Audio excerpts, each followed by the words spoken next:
Welcome to Season 6 of the Convene Podcast, brought to you by Philadelphia Convention and Visitors Bureau.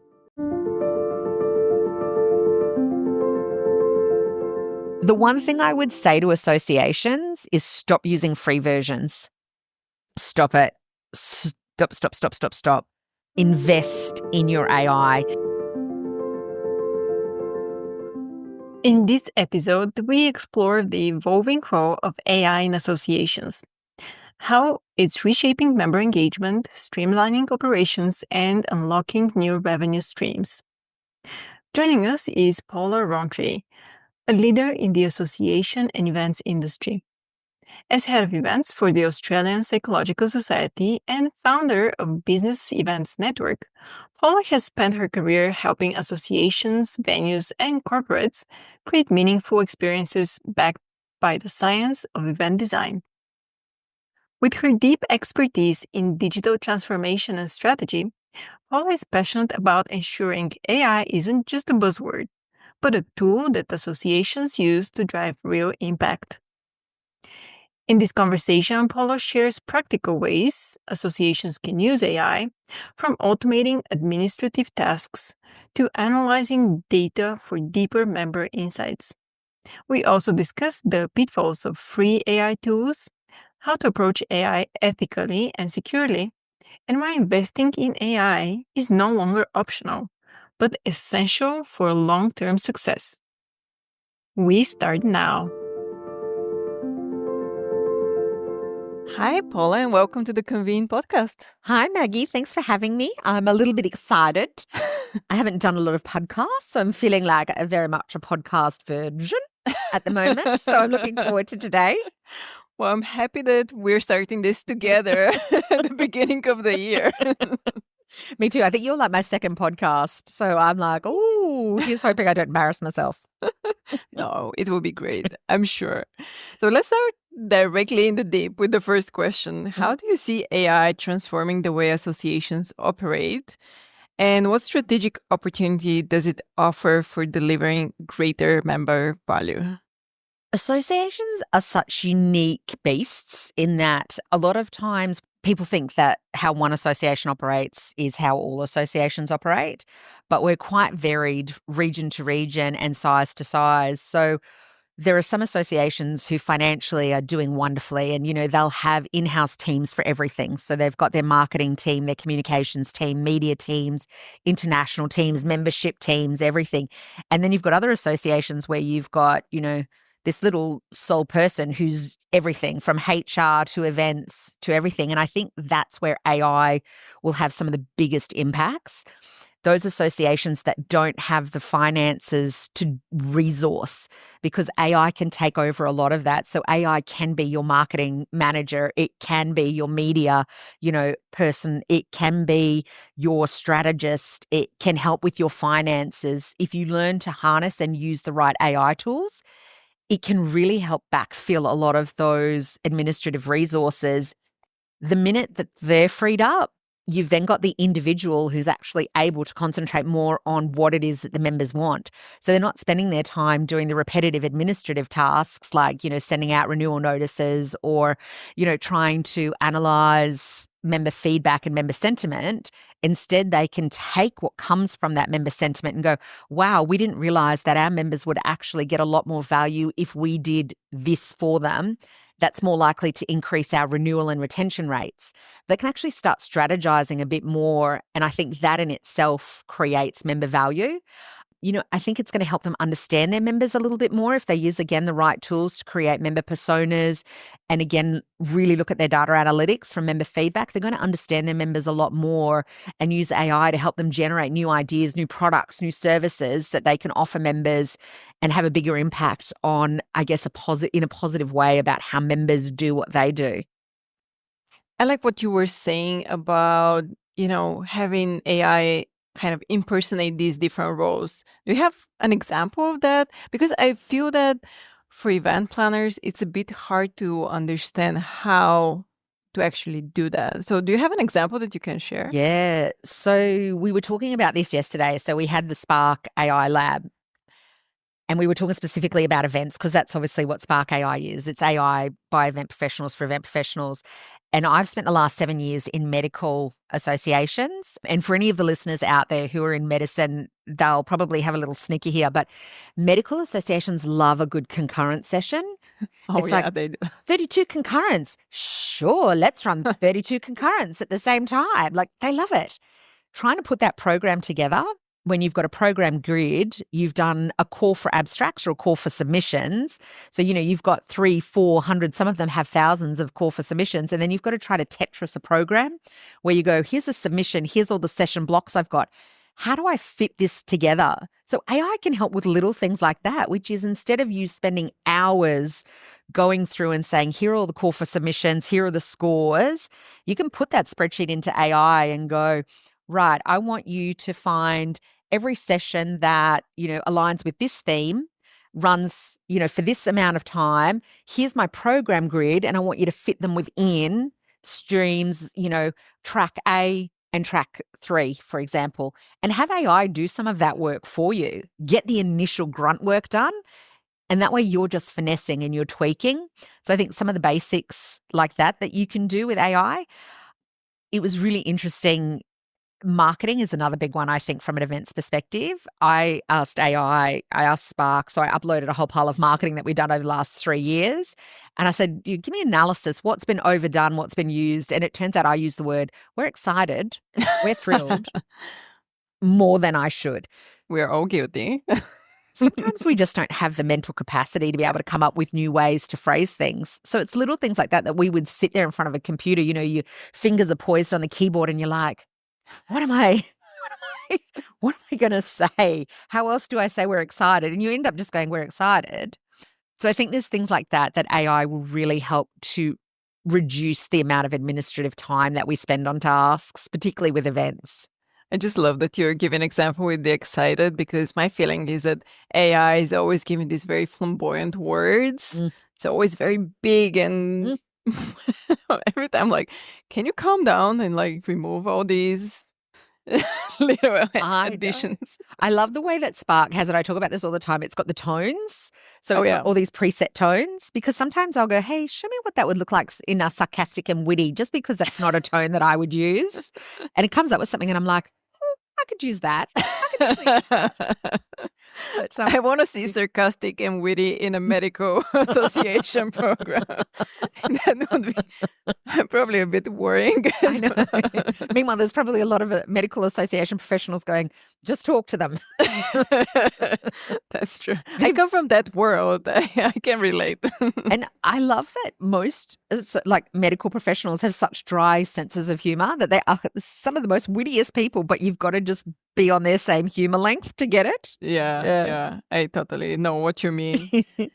And we kind of touched on that, or you touched on that with AI and analytics. So let's talk a little bit about that. How would you go about it? What is your advice towards association professionals, and how can they do better? I love associations because I think when it comes to data collection, I think associations, hands down, when it comes to collecting the data, we'll collect data. We do member surveys, we do engagement, we do post-event surveys, we release a white paper, we do a survey. We have all of this data coming in. But again, I think most associations don't have a data analytics specialist. We just don't have that position. And now we've got AI to be able to actually upload all of that data and get it to tell us our trends. We've been uploading post-event surveys, but also our member, what we do. So as someone goes into the event process and registers for an event, we actually ask them 2 key questions. So the first question is, what do you value most from your membership? And the second question is, if we were to be able to provide one product or service that could ease your life as a psychologist and make you more satisfied, what would that be? So we've been collecting that data for the last 3 years, and we've never done anything with it because we're like, well, how do we analyze this? So we've been able to upload 3 years worth of Excel spreadsheets into AI and ask it to just look at those 2 questions alone. And it's been able to give us the top 5 things that members value the most So all of a sudden we've got our retention and renewal campaigns.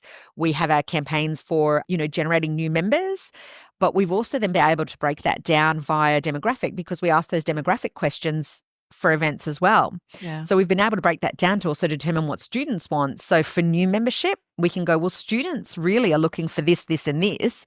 And the biggest challenges that they're facing are this, this, and this. So we've also been able to use that to determine, well, are there new products and services that we can bring in to look at either increasing member satisfaction? So it's a new product or service that we just include in the current member fee, or could it be a new product or service which actually helps us generate new revenue and becomes a diversified revenue stream? Before AI, that would have been, someone looking at a spreadsheet and going, I'll put this into category A because it's education. This goes into category B because it relates to this. Someone would have to do all that manually and we would get that wrong. So AI has just reduced that all down for us. And now, we have key phrases for renewal campaigns, for events. The reason we do it for events is because everybody who comes to an event has to register. So you get better intel because, you might have anywhere from 150 for a small event to thousands for a larger event. You don't get those responses in a post-event survey or in a member survey. So we try to capture key data there. And do you also fill in the holes with people that were not there? We kind of survey the same people because those that come, they tend to come again. So what about those that you exclude? I think it's hard with associations because, and most of us, I think we tend to use the same phrase where we go, the squeaky wheel gets the most attention, in that we do just have subsets of association members who are just the loudest. They're not necessarily representing the majority. They're just the loudest. And it's hard because we talk a lot within associations about engagement. How do we get members more engaged? How do we help members be more engaged? Rather than going, actually, there's a large percent of members who just don't want to be engaged. They're happy to just get what they get. They don't need the survey. The fact that they're renewing every year tells you that they're satisfied. Yeah. When they're dissatisfied, they disconnect. And I think sometimes the only way to get information from those people is with picking up a phone and having a conversation and then being able to record that and then using that to then supplement the data that you've already uploaded into AI. But we forget sometimes that a survey is not the best way. It has to be a phone call for someone to say, hey, we appreciate that we're not trying to resell you. We don't necessarily want you to re-sign up, but we just want to better understand how we could have taken better care of you. How might we have done this differently? Could you share some of that intel? And sometimes just having that conversation will give you more data than any survey that you send out. Yeah. So I don't hear any AI use in that. No, well, it is interesting. I saw a clip of an AI that has actually been developed to combat scamming phone calls, where the AI just keeps having a conversation with the scammer until they hang up. So I think eventually we'll get to the stage where AI will be able to have those conversations. Same way, exit interviews that HR does. I think eventually AI, there will be, whether it's a chatbot or an avatar or something like that. And we see AI already in some areas where people are more comfortable having a conversation with, an AI health. And I'm saying, I'm using, for people who can't see me, I'm using the inverted commas with my fingers here, where people will have a conversation with like a health bot about, here's my symptoms, what could it possibly be? So I think it's coming. Yeah. Yeah. I know, imagine that. You think you've just escaped from a membership that you've got. I'm not really getting value. I'm just going to not renew. And next minute, a chatbot's calling you going, hi. You're like, damn it, they caught me. Why are you not renewing? renewing? But if you think about that, I don't know about you, Maggie, but I would be more comfortable being honest and transparent with a chatbot than I would with a human being. Yeah. Because with a human, we think we might offend or we might upset. Exactly. But with an AI, you can't upset them because there's no emotion there. They are simply just asking the question. So I think you can be more transparent and honest in your feedback. Yeah. How can we not, associations in general, how can they skip that step? So leveraging AI before the person stops being a member. So can they, I don't know, maybe you can think of something that, just AI seeing that process kind of happening or being built on data and saying, this member might not renew because I don't see these specific actions occurring? I think maybe AI would be more geared right now, again, from an analytics perspective. If you were to say upload your last 5 to 10 years of membership resignation data, it might be able to pull out some trends. So you might find, so I think it might be more trend focused. So you might find that you've got a trend where mid-career professionals, for example, who, are of a certain age bracket in a certain financial demographic might be dropping their membership, and you might be able to then align that with, say, economic data. So is it that membership drops when we see the cost of living increase because people are more cautious about their membership? So I think you'd be able to upload different data sets and ask it to try to analyze and find trends for you, and then get it to try to use those trends to then future predict. Whether it's there or not, I think an AI, probably someone who's, really into the data analytics side of AI would probably be able to know if there's a tool that could do that. But I think they're the types of things that you can get it to do for you.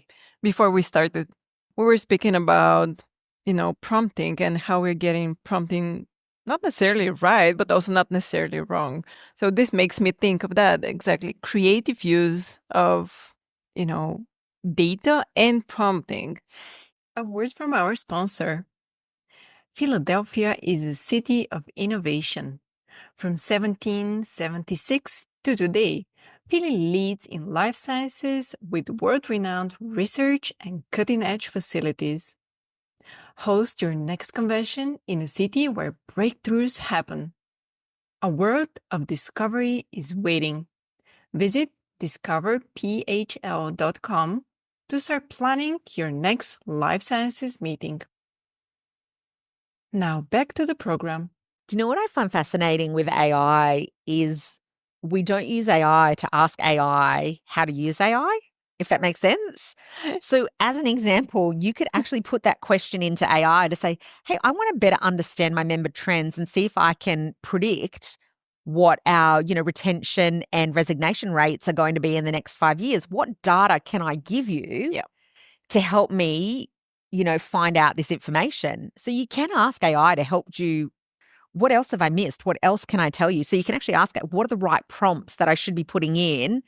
Here's the data that I want out. What data do you need from me to be able to do this analysis? And I think we forget that we can actually ask it to tell us how to prompt it better. And I know I do now. I'm like, here's what I want to achieve. Here's what I want to use, the outcome for. I want to achieve this. What do you need from me to achieve that in the best possible way? And I go, well, do you have this data, this data, this data? And ask this question, this question, this question. I'm like, oh, thank you, AI. I feel very smart. Yeah, I think that's exactly the two ways you can prompt, either to ask AI to think on your behalf or to ask it to help you think better. Yeah. I think it's really key when you go into AI, it's understanding what do you want the end result to be. If you can articulate very clearly the end result. So I want to understand, why people are resigning from our association and how I might create, better value. How can I increase the value of membership? Is it that I need to lower the price, or I'm looking for ideas, do I need to add value in, increasing products and services? So if you give it the prompts and say, here's what I really want to get out of it, can you help me do this better? It'll help, because I think AI it's a tool and you're training it. The more questions you ask it, the more information you give it, the more you're training it to do better for you. I used this analysis the other day with someone where I said, I think people go into AI the same way they go into a psychic reading, where they go, well, you're the psychic. I don't have to tell you anything. You tell me. I'm just going to sit here and stare at you until you tell me what my future is. And you just go, it's not going to work that way because that's mind reading and nobody can mind read. AI is the same. It can't read your mind. If you put in a crap prompt, and that might be beeped out, you're going to get rubbish out, rubbish in, rubbish out. Yeah. But the more you're curious and the more questions you ask it, you go, okay, I understand that. That's not quite the answer that I wanted. I was looking for something more aligned with this. Could you try the analysis again, or could you try the prompt again, or could you try to rewrite that to give me this. Okay, I really like that part of it, but this part of it doesn't make sense. Could you try that again? And just keep asking. Have fun with it, because it's not going to get upset. The more questions that you ask it, it's going to love it even more. Yeah. I think that's a very important point. And I believe, at least from what I've heard, that's where people lose interest and they stop trying, is because they've heard the story. AI gives you an output very quickly. But the fact that you have to ask it to fix things, it takes time. So I feel that people are like, oh, it takes too much time. But yet again, does it really take too much time? No, it doesn't. I think it's we expect miracles, and you go, that's just not, it's not how anything in life works. I think, I'm trying to think if I can give a really good example. A great example would be, so the APS has developed neurodiverse inclusive guidelines for the events industry. So how can the events industry be more inclusive for people who are neurodiverse?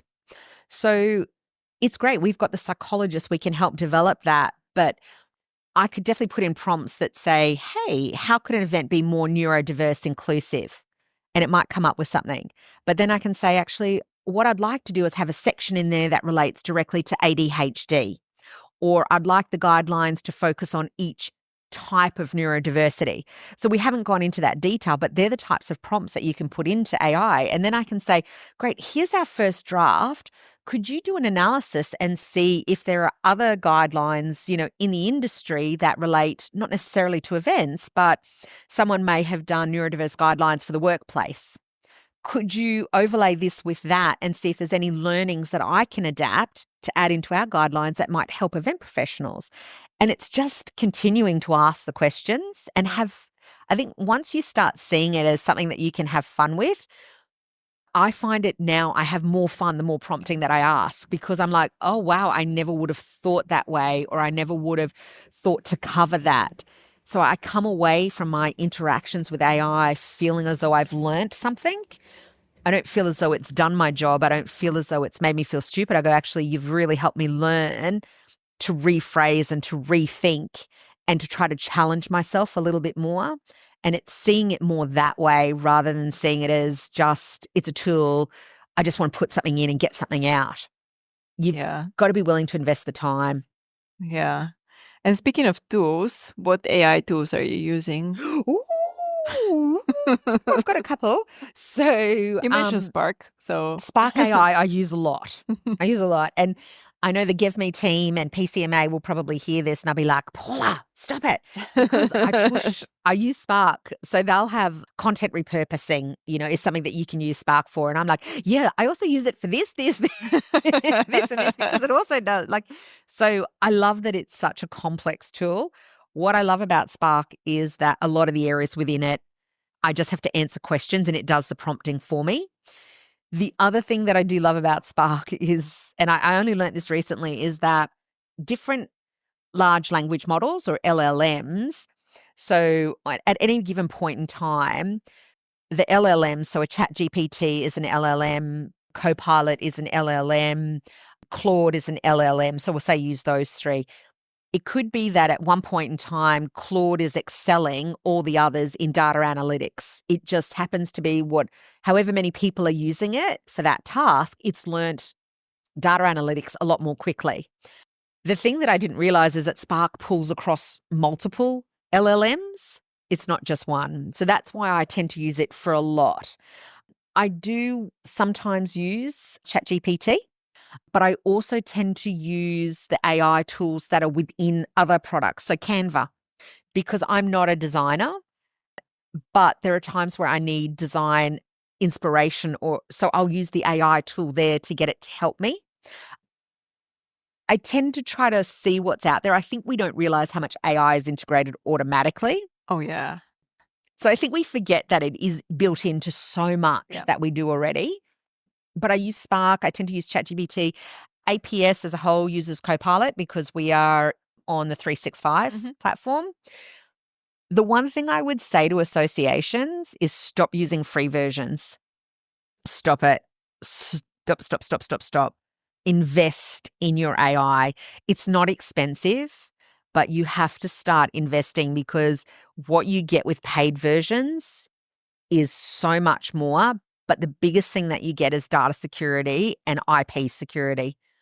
And I think a lot of associations forget that as they upload onto all these multitude of platforms, everything that you upload, if you're not on a paid version or an enterprise version or something that guarantees the security of what you're uploading, that is out for everybody. Oh, yeah. And how would you combat the question about budgets? Because often we hear that, right? It's budgetary constraints are a thing. Yeah. I would put it like this. If you are spending money on like a membership database, so a CRM, and you would invest in that because you know that if you don't invest in a CRM, anybody could hack into your system and steal your spreadsheet with all of your member information. If you would invest in that data security, why would you not invest in the AI data security? Because if you're uploading, post-event surveys or member survey data and trying to get, AI to analyze that for you, if you're not doing that on a paid version, you've just released all of that member data into the ether. It's out, it's circulating. It's like anything where I say to associations, they have to choose what they're spending their money on. AI it's return on investment. AI can vastly reduce administrative time. It can give them, would you rather pay for 3 different roles? Do you have the budget to pay for 3 different roles? Or would you rather pay, $20 a month in a subscription for something like Spark, which is an individual one, or an enterprise, where it's actually giving you 6 different roles or 7 different roles? Well, it performs 150 different tasks. Yeah. So it's backfilling, the job resources of 3 people. So it's actually saving you money, not costing you money. And they've got to start looking at it that way, and that AI is an additional resource, multiple additional resources. Yeah, I love that. I love how you put it. Any quick examples about ways to integrate AI? For associations, I think a lot of associations are looking for revenue diversification. And the way that I see that directly relating to events is we collect so much at events. And so we, record sessions or we have all of those presentations. I would really say, look at how AI can help you repurpose a lot of your content to generate additional revenue. Really look again at data analytics and using AI to analyze the data that you've got, because most associations have got years worth of data that we've never done anything with. So I think they're my 2 key things. Is a lot of associations rely, or their biggest source of revenue is membership fees. And the minute we do that, we're all at risk. We can't have too many eggs in that one basket. So how might you use the information that you gather through your conferences and events and all of that to create white papers, ebooks? How might you repurpose that content into, quick take-home summaries for people who didn't attend the conference, who don't want to pay, or can't afford to pay large fees in the travel? So how do you make it more affordable, giving more members access to the education? Therefore, you're selling to more members at a lower price, still generating revenue. How might you use that data to create more opportunities, but also how might you use it to look at different opportunities for new members that you might not have thought of? So, you've always targeted this particular group. Oh, well, here's a whole new segment that might be interested in just purchasing this from you. So really use AI to help you think differently about generating revenue within your association, because it's the revenue that allows us to do the key advocacy work that generates no revenue. I love that. And there's a way how AI pays for itself. Exactly. And the other thing I would say is it's not a human being. It's not going to get upset with you. Have some fun with it. Like, challenge it. Put your big girl pants on and go, you know what? Challenge accepted, AI. Pow, pow, pow, pow, pow. I'm going to push you and keep pushing you until you surprise me and dazzle me and wow me. The other thing that I would say to associations is AI will never replace the understanding they have of their industry. It's not a sole source of truth. Don't just copy and paste what comes out of it. Use that to start different ways of thinking and to get the ball rolling, and then bring in that depth of human connection that you have with your members to finesse everything that you get out of AI to make it make more sense to your members, because that's why people want to be part of a member organization, part of an association. is the human-to-human connection and the sense of belonging. AI can't generate that. It can just help do the administrative work of what we do. Can I just sneak in one last question? You can sneak in as many questions as you want. Because you just mentioned it. With all these use of AI, let's say their association like yours, you use AI. How do you do it transparently to actually keep the trust of members?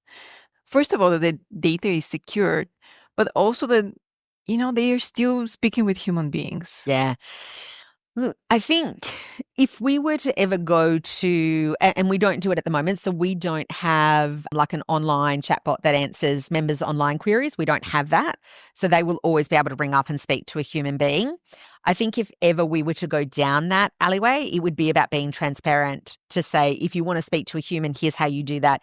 If you're happy to, chat with AI, here's how you can do that. And it's really about being honest with members, because it's also understanding that as individuals, different individuals feel comfortable doing different things. Not everybody's comfortable speaking to a human being, but some people feel more comfortable just being able to ask basic questions of, an AI chatbot, for example. So it's about being very transparent so that people understand who it is that they're talking to. So I think that's the first thing.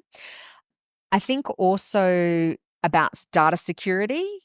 It is about ensuring that you are paying, that if you are uploading any files, that's the big one, that you are using paid versions. And that way, if a member comes to you and says, has there been a data breach or how is my data being used? You can say, well, we use this particular AI software. It's an enterprise version. It's a closed system in terms of what we upload stays within the closed system. But when we ask it to analyze, then it can still pull from external sources, but it won't release any of our IP out into the internet. And do you see it currently somewhere on the website, or if members ask how you're using AI within the association? The APS has a lot of different position statements. Right now, our biggest focus, and this is another one for associations, our biggest focus with AI is how's it being used within the space of psychology. And we've seen some stuff that really is frightening, where, we've got people who come from, say, a tech background, so who have no psychological evidence, no neuroscience, who are coming up with mental health care AI bots. Scary. And that's frightening. That really is frightening, because AI doesn't have the human connection that a psychologist does to understand what might else be driving the way people are feeling or responding and reacting. So as an association, our biggest concern right now is trying to guide and be in front of AI as it relates to the mental health and well-being of individuals. And that's what I'd say to associations. If they're not advocating and watching what's happening within AI, within their space, and really pushing with their governments to have more regulation around it, and that's where they need to be, is in government getting regulation around this, so that not everybody can just come up with a GPT or a bot or something that, responds to this. They've got to be driving it and controlling it for their industry and their sectors. Yeah.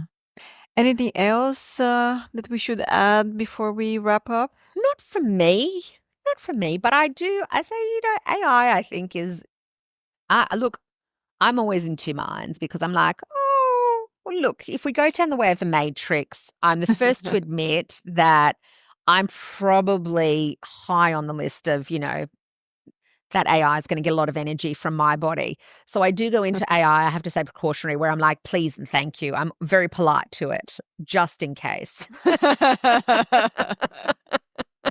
no, I think for people, it's really about what's repetitive. What's the repetitive stuff that you can use? Start there. Reduce your administrative time. That's good. Saying please and thank you. Somebody in one of the previous seasons we recorded said, it's like small children. We're teaching them manners. So it's very important to say please and thank you. So I feel good saying it to AI. I know they'll grow up and be polite. I agree. I'm always thanking that. Siri. Oh, thanks, Siri. Yeah, it just makes you feel good. It does. Well, thank you so much. I have like a bajillion more questions. I think we'll have to do another episode and cover more. Thank you so much for the time and the energy. Thanks for having me. And all the knowledge, really. My pleasure. I really appreciate being here, and thanks for the opportunity. Thank you. And good luck with everybody's AI journeys. Oh, yeah. Let us know how you go. Thank you.